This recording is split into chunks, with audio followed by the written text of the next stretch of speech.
Okay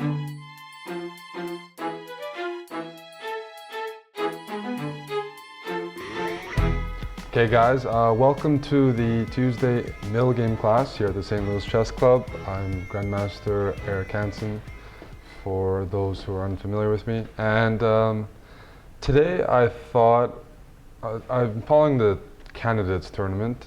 Some of you maybe some of you may not.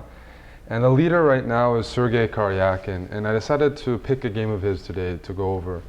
Not a lot of his games have been done here at the club I've seen, and he's a really strong player who doesn't have the most amount of attention in the chess news, maybe in North America. He's never played here, and he's the same age as Magnus Carlsen, so a bit overshadowed there, but nonetheless, like, kind of an underrated player. At least I underrate him constantly because he plays for Russia with so many strong grandmasters. But today it's a game from when he was 12 years old, and he's actually the youngest grandmaster in history. The record still stands, and already back then his games are quite, quite similar to how he plays now. Just he's a much stronger version, but you could already see quite a bit of maturity in his chess play. So the game I'll be going over is from the European Club Championships in 2002, and he's playing white against the Kazakhstani Grandmaster Pavel Kotsur. So they were both in their 2500s at the time. And yeah, thought it would be an interesting middle game to share with you guys. So e4, Karjakin is mainly an e4 player and has switched and now plays a lot of them, but especially when he was a kid, he was renowned for knowing lots of theory and being very dangerous, just right out of the opening. So in this game, his opponent already avoided the Sicilian and some more theoretical lines, d6, so either usually here the Philidor potentially, or the Pyrrhot's defense, or modern defense. Those are what could happen after d6, d4, g6. So that's a modern move order. Once you play knight f6, it transposes to the Pyrrhot's. Knight c3, and now c6. So I imagine Karjakin was only 12, and the idea of Black's move order here is really to avoid some theory and end up playing a bit of a semi-closed structure rather than go for, let's say, I mean, it kind of happened anyways, but test Karjakin in the main line here. Black decided, he's 12 years old. He might not, if I take him out of theory, take him out of his comfort zone, then he might misplay it. So at least that's what my thinking might be, because it's not the best opening for Black, but unless you know how to punish it, it's playable. So c6 is played here, and the idea is actually to play d5. So c6 was played f4, d5, e5, just to get this position and kind of play some chess.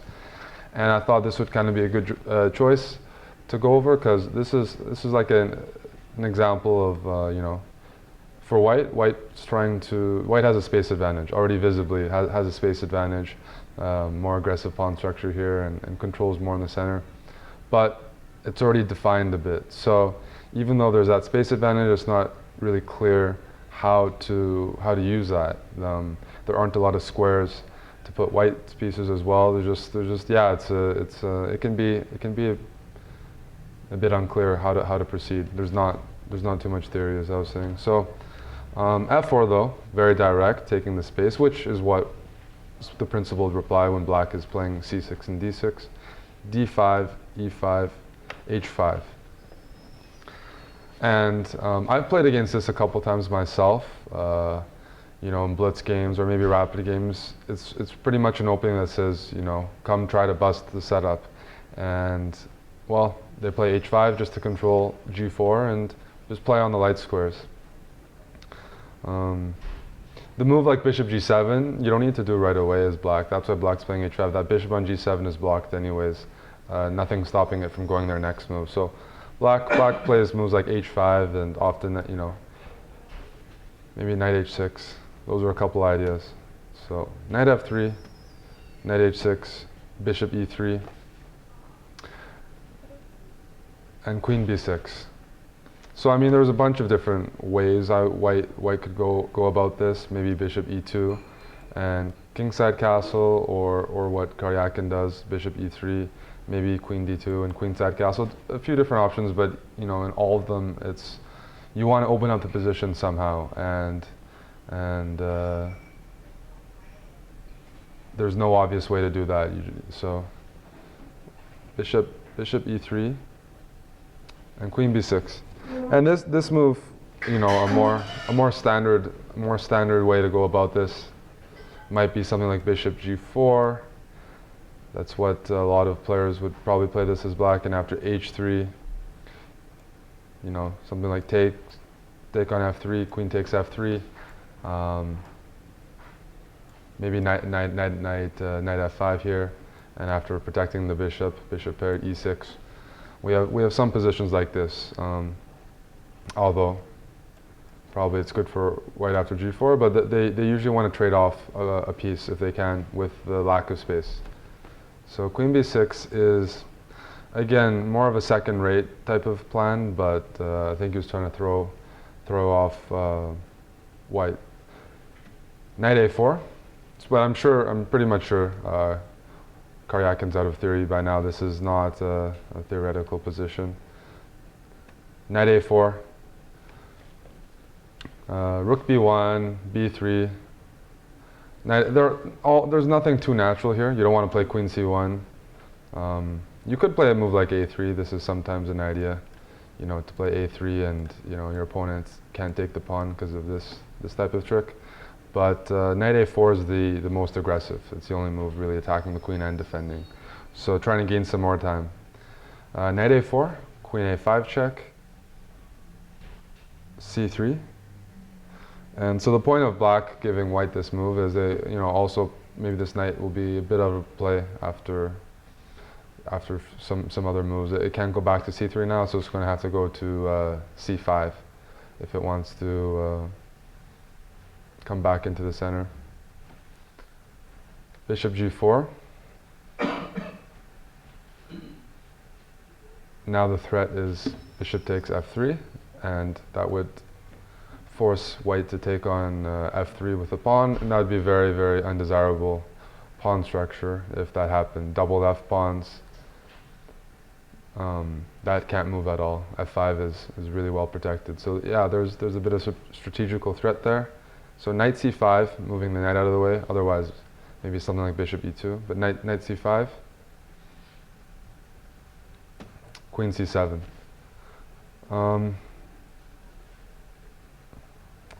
And queen c7 was played because that black wanted to play b6 at some point and kick away the knight. But right now, if something like b6 was played, I think knight b7 would win the queen. So queen c7, the queen needs to go back first before playing something like b6. Again, I think black's moves were not ideal, although he's a good grandmaster. But just wanted to see if white could punish this slow move order. So it's still white has a good position, but nothing's crashing in yet. Queen c7, h3, knight f5. This is a common reply. Otherwise, it's annoying to just have to deal with that bishop there. And you'd rather take on f3 with the queen than with the bishop.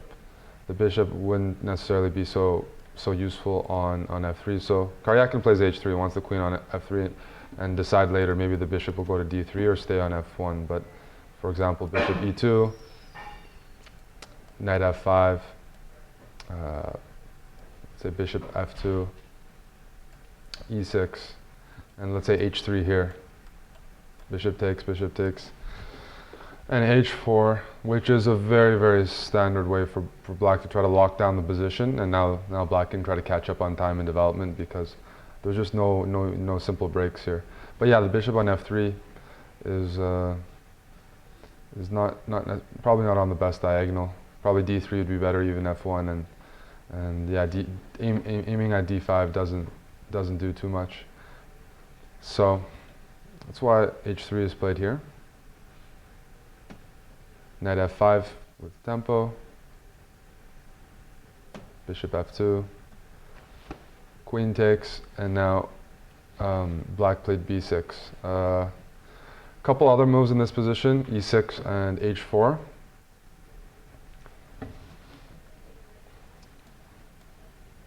If e6, I'm certain that white would have gone g4 now. You know, it's better to go g4 before that pawn gets to h4 and stops it. g4 now, and just open up the position for the bishop pair and the lead in development. And white should have a very, very good position here. Maybe bishop e2, but this knight is out of play. Bishop is kind of stuck on f8 defending it, and at a certain point, white should be able to use that h-file.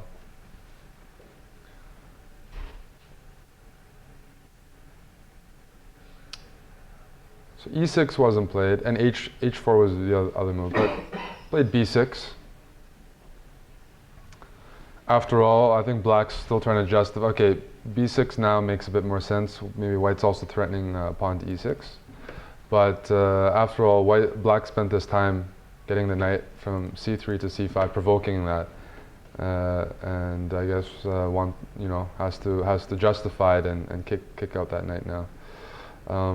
Knight back to d3. So here we have the h4. So knight b6, knight d3, and h4, which stops g4. At least g4 is no longer so desirable. g4 en passant. And some position like this, you know, bishops are good, development is good, but you still need, giving yourself a pawn island isn't necessarily a good trade there.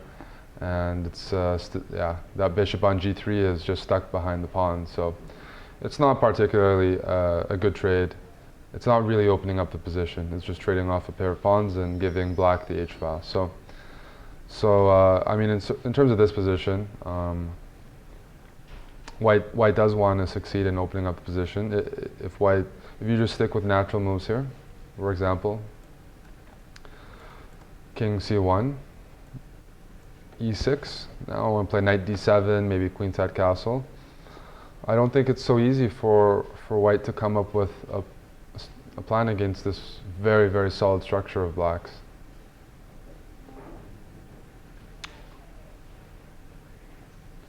That knight on f5 is really good. So this is a problem facing white right away. So time is of the essence. That's the appeal of this opening. If you achieve the structure as black and you get all these moves in, like the knight to f5, pawn to h4, you know, pawns on all the solid structure c6, d5, e6. It can be nice to play this. Now, you know, some people might prefer black. Black at some point will try to play c5 maybe, but it's really hard to break through. So there's some appeal when you actually get this, but you have to achieve the structure.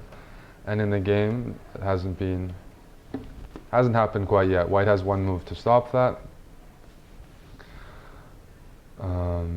And it's a very, very nice move, because the other position is fine for white to go into. It's going to be a long game, and you're going to have to figure out how to open it up. But here Karjakin plays e6, which, you know, very principled, trying to open up the position before black gets comfortable. And it's more of a positional pawn sacrifice, I guess you could say. I don't think white's expecting to regain the pawn immediately. But it's a way to keep the game, keep the bishops and the game open. It's a last chance to do that. At least when you play e6, you maybe open up the e-file and weaken g6. There might be some ideas there. So e6 is the first move where we kind of feel like going into the middle game. e6 is the first tough move white's had to play,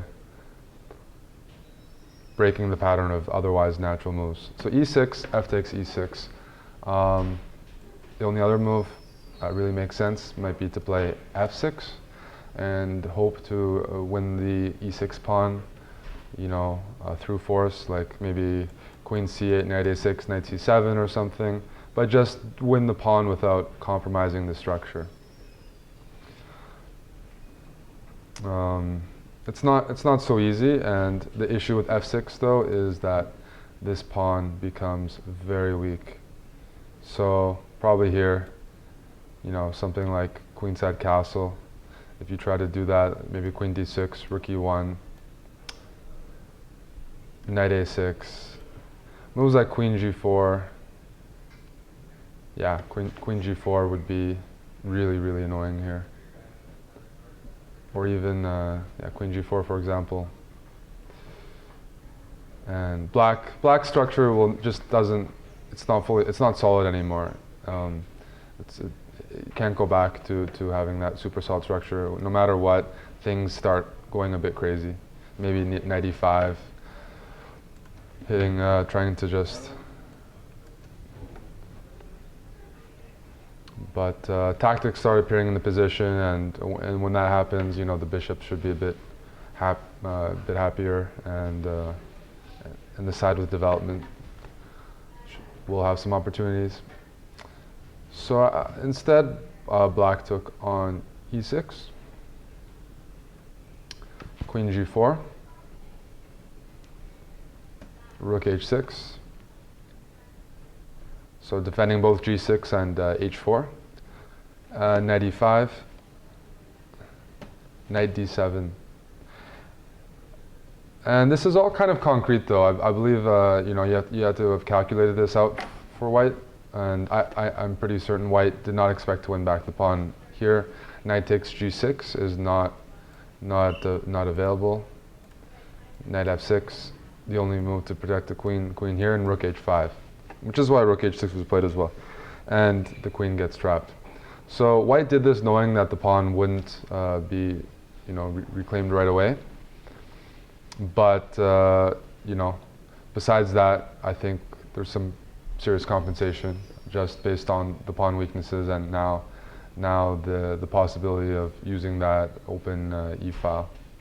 And this bishop on g7 is, sorry, bishop on f8 is terrible. So knight e5, knight d7, and now bishop d3.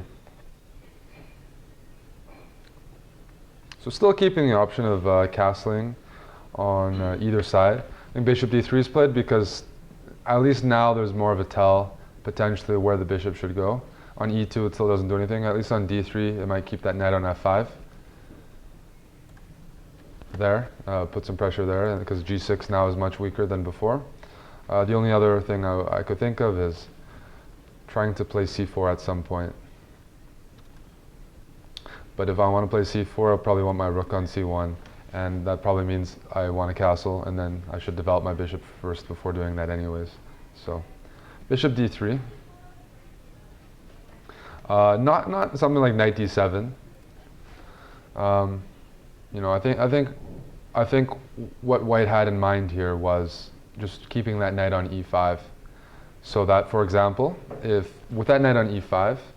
If black ever takes on e5, that knight on e5 is super good, and black can get rid of it. But white will recapture with the f pawn, and that bishop on f8 has no way of developing easily at all. So black will be up a pawn, but in the middle of the game, or effectively maybe playing down a bishop in a lot of scenarios. So knight e5, I think white decides to keep that there, because if you do something like knight d7, it'd be just a big mistake. Queen d7, let's say bishop d3. What would be a pretty natural move here for black? That would show some reasons why it's not good to trade that knight on e5. E5 to play e6. That's not a bad suggestion. E5 to play e6. That's still pretty solid. Although then white still made progress over the initial position, trading off a little bit. But yeah, that's possible. I mean, there might be a couple of good moves here, but to me as black, with the knight away from e5, I might even, you know, I might strongly consider a move like king f7 here, you know, and get my bishop to f6, and my rook no longer has to defend g6, and try to yeah, maybe play e5 at some point, but put my bishop on g7 and prepare c5. But it's quite solid. There's no knight to hop around on these weak squares, so I think black would be pretty okay with this type of position. The bishop on g7 is going to have some potential there. So bishop d3, bishop g7, because black still wants white to take on d7 and castles, kingside. So with that in mind, probably white's going to put the rooks on c1 and e1. Now, that's available with castle and kingside, the right decision. But yeah, this is more. This is still. This is a sacrifice based on having superior pieces. So there's not really a rush in white's play. And now finally bishop e5. Again, knight g6 is still not possible because of that variation of knight f6. So castles and bishop e5. The issue is if black castles here, then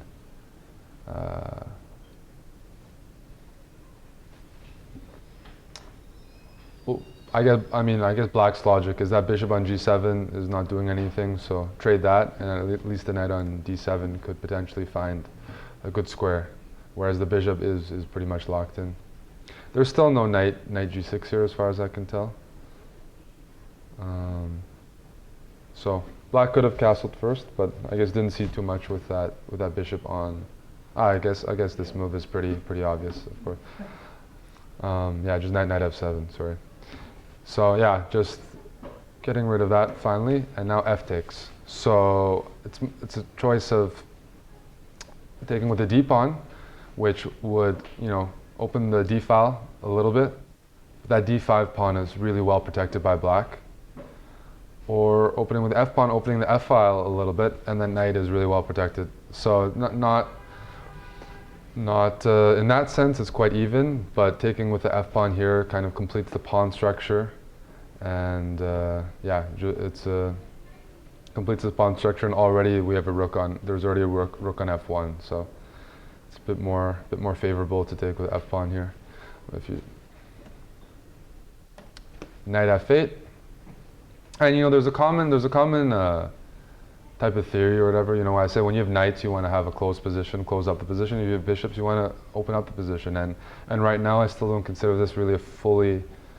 Well, it's in between, but black is based off of that, not doing that badly.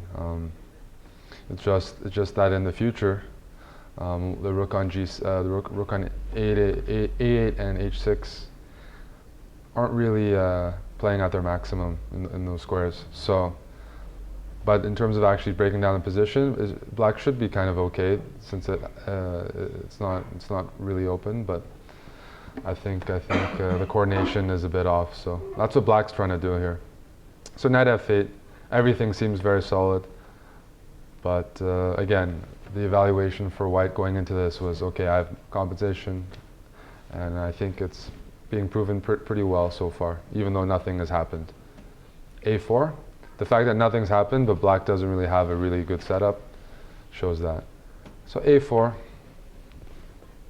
trying to open up the position on both sides. The king side's a bit open, still no breakthrough there, but extending the board with the bishops.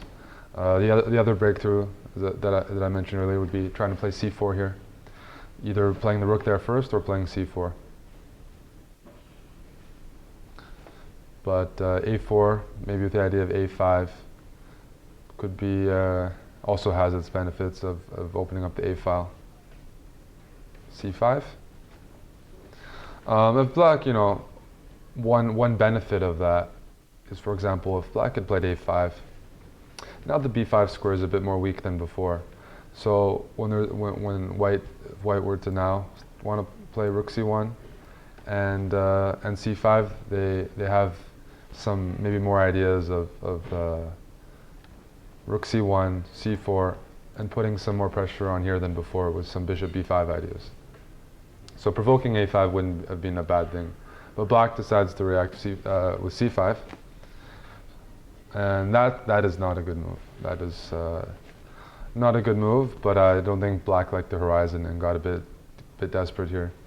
I mean, again, for letting white open up the position is probably still recommended. But yeah, after like a5, rook c1, if we play a few moves here, something like this, and c4, and it's just pretty much a waiting game here.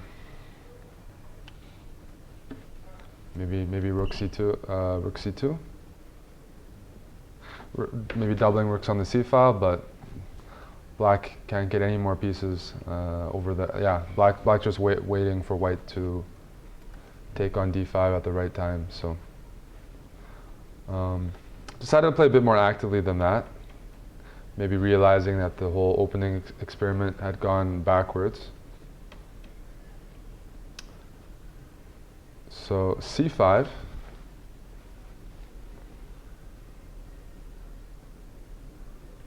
b3.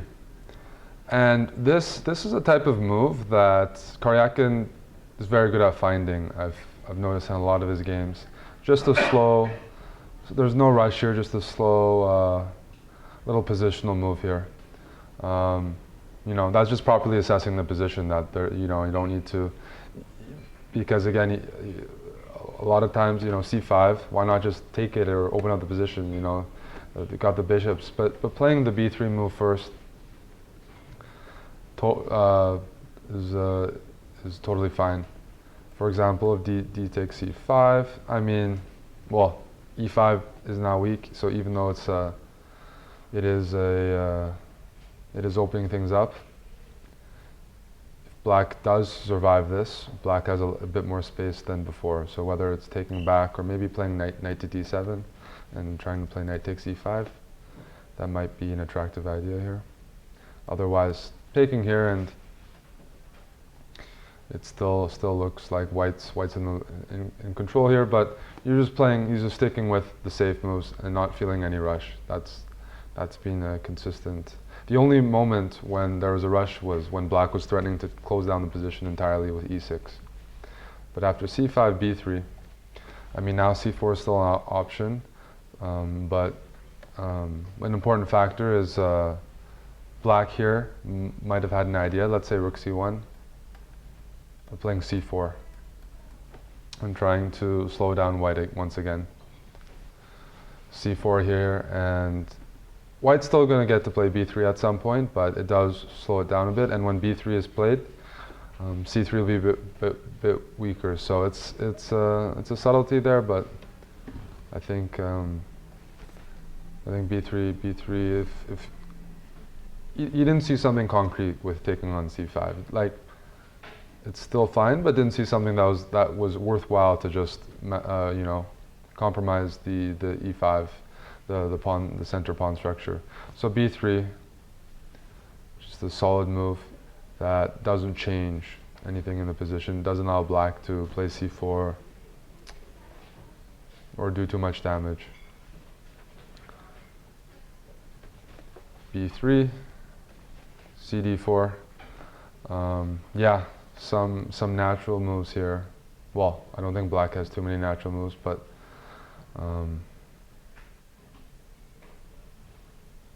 that's probably the main issue. Something like, you know, rook c8. You know, white can play moves like bishop a6 and then play c4 or bishop e5 check.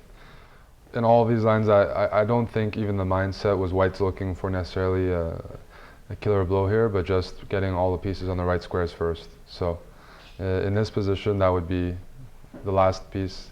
That seems to have a clearly better square, would be the rook on a1. Besides that, there's some purposes for every other piece. The rook on f1 is important in the sense of king f7, you can take bishop takes h4 or some things on the f file. So I think now just, yeah, rook c1, you'd have to calculate c takes d4, but at some point finding a better square. Maybe even a5 here, and at least that gets the rook into the game. Yeah, a5 is pretty pretty strong in getting the A file open. So B3, black took on D4, CD4, and queen to C3. Getting a bit greedy again, but I think it really didn't like the resulting positions that were appearing on the board. Yeah, something like rook d8, a variation like this, again, a5 or bishop b5 check, and maybe forcing the king away. It's like here, you know, bishop takes h4, or knight d7, and playing something, you know, playing stuff like c4 here, and d5, and it looks very dangerous. Looks very dangerous, and most players, when they see stuff like that, they'll try to force the position, avoid just being a sitting duck. So CD4, queen C3. Hoping for some tactics, I think. For example,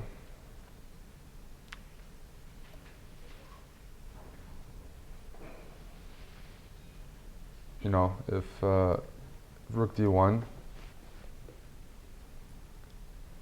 I'm pretty sure black was planning to actually just go take some pawns. You know, right beforehand, black's up a pawn, but it's not really a functional pawn. It's that double pawn on e6, which isn't, you know, can't be a passed pawn right now, and it doesn't do anything. But you know, at least get some material that can actually be leveraged, like here, winning a pawn on the queen side, and that maybe at some point, if black survives, you can try to create a passed pawn on the queen side. So it was just a bit of a desperate attempt there to get some actual material. There aren't too many moves for white to do, because B3 and D3 are both hanging. So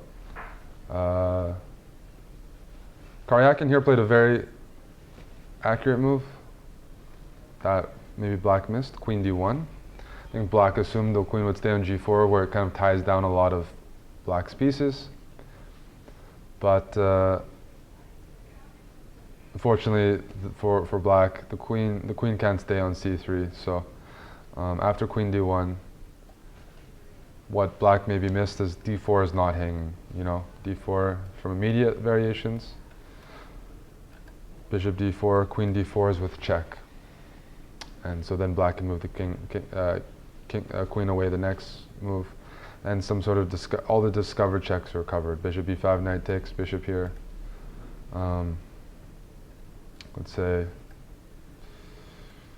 rook takes. It still might be good for white, but it's you know, trading off. Maybe that will help black get out, although it's still not the best position. Maybe queen d4 here instead, but yeah. So knight d4 was, I think, what black was banking on.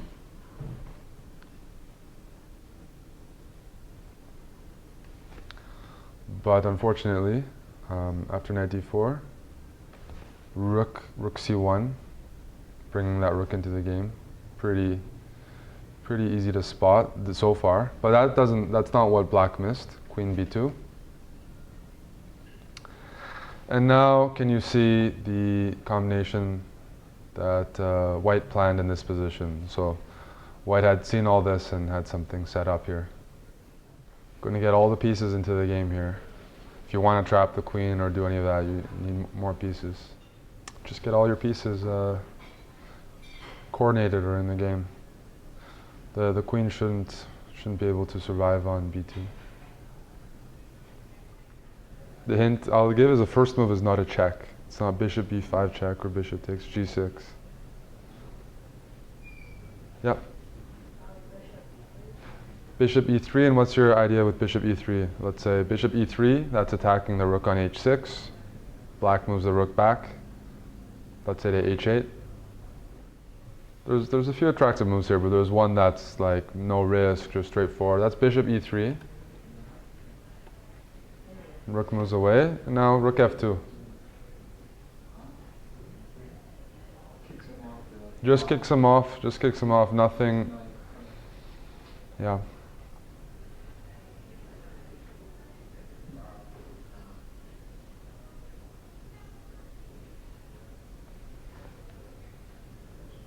Well, as they say, like, when you open up the position, the tactics should come. But finally that happened here.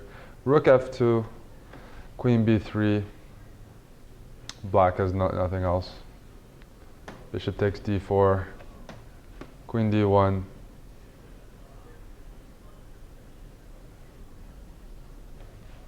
Rook c takes d1, rook c8, rook f1, and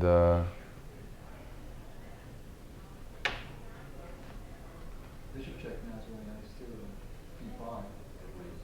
bishop check, knight d7. I mean, Black knew he was losing. He was just playing on a couple moves just to give White the chance to finish the position off. It might be 3 pawns for a bishop, but those aren't 3 good pawns, and those are 2 really good bishops. It's a pretty ruthless game by Karjakin. What did White play here to? Yeah, rook f8. Yeah, rook f8, and that's the game. Rook f8, bishop b5.